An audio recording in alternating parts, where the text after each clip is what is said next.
തൃശൂരിൽ ലഹരിയുടെ ഉന്മാദത്തിലാണ് പ്രതികൾ 5 പേരുടെ ജീവൻ ചതച്ചരച്ചത്. ദിവസങ്ങൾ മാത്രം അകലെ ആലപ്പുഴയുടെ തെരുവിൽ ഇല്ലാതായത് മെഡിക്കൽ വിദ്യാർത്ഥികൾ. തൃശൂരിൽ കിലോമീറ്ററുകളോളം മദ്യപിച്ച് വാഹനമോടിച്ചവരെ പോലീസും മോട്ടോർ വാഹന വകുപ്പും കണ്ടില്ല. 7 പേർക്ക് കയറാവുന്ന വാഹനത്തിൽ 11 പേരുമായി പോയ ആലപ്പുഴയിലെ വാഹനവും എൻഫോഴ്സ്മെന്റ് കണ്ടില്ല. ട്രാൻസ്പോർട്ട് കമ്മീഷണറായിരുന്ന എസ് ശ്രീജിത്ത് കുറച്ച് മാസങ്ങൾക്ക് മുൻപ് ഗതാഗത സെക്രട്ടറിക്ക് കൊടുത്ത കത്താണ് ഈ കാണുന്നത്. ഇതിൽ നിന്ന് വ്യക്തമാകും ഗതാഗത വകുപ്പിന്റെ പ്രതിസന്ധി. മോട്ടോർ വാഹന വകുപ്പിൽ എൻഫോഴ്സ്മെന്റ് വിഭാഗത്തിൽ 85 സ്ക്വാഡുകളാണുള്ളത്.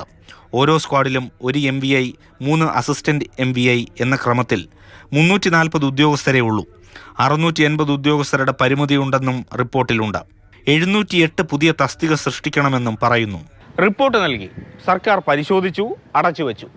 നിയമനം കാത്തിരുന്ന കുറച്ച് ഉദ്യോഗാർത്ഥികൾ വഴിയാധാരമായതല്ലാതെ ഒന്നും നടന്നില്ല. മോട്ടോർ വാഹന വകുപ്പിലെ എൻഫോഴ്സ്മെൻറ്റ് വിഭാഗം 24 മണിക്കൂറും പ്രവർത്തിക്കേണ്ട ശക്തി, അത്രയും സ്റ്റാഫ് സ്ട്രെങ്ത് ഇന്ന് നിലവിലില്ല. വെറും 8 മണിക്കൂർ മാത്രമാണ് അവർക്ക് പ്രവർത്തിക്കാൻ കഴിയുന്നത്. വളരെ കാലം മുമ്പുള്ള സ്റ്റാഫ് പാറ്റേണാണ് നിലവിലുള്ളത്. ഇത് മാത്രമല്ല പ്രശ്നം, ഉദ്യോഗസ്ഥർ ഉള്ളയിടത്ത് വാഹനമില്ല. ഇതാണ് നെയ്യാറ്റിൻകര RT ഓഫീസിലെ ഒരേ ഒരു വാഹനം. കട്ടപ്പുറത്തായി 1 വർഷത്തിലേറെയായിട്ടും പുതിയ വാഹനം അനുവദിച്ചിട്ടില്ല. സംസ്ഥാനത്തെ 86 RT ഓഫീസുകളിൽ പകുതിയിൽ കൂടുതലിടത്തും ഇതാണ് അവസ്ഥ. ഗതാഗത സംവിധാനത്തെ ഉടച്ചു വാർക്കാനിറങ്ങിയ മന്ത്രിയും ഈ പ്രശ്നങ്ങൾക്ക് മുന്നിൽ നിസ്സഹായൻ. പുതിയ വാഹനങ്ങളില്ല. വാഹനങ്ങൾ ലഭ്യമാക്കണം എന്നുള്ള ഗവൺമെൻറ് വളരെ അത്യാവശ്യമാണ്. കഴിഞ്ഞ ദിവസവും ധനകാര്യ വകുപ്പിനോട് വളരെ ഇതായിട്ട് ആവശ്യപ്പെട്ടിട്ടുണ്ട്. വണ്ടി തന്നേ പറ്റൂ, വണ്ടി ഇല്ലാതെ പറ്റില്ല. പല ഓഫീസുകളിലും ഒരു വാഹനം പോലും ഇല്ല. 15 വർഷം കാലാവധി കഴിഞ്ഞ സർക്കാർ വാഹനം പിൻവലിക്കണമെന്ന കേന്ദ്ര നിയമമാണ് നന്നായി ഓടിക്കൊണ്ടിരുന്ന വാഹനങ്ങളെ കട്ടപ്പുറത്താക്കിയത്.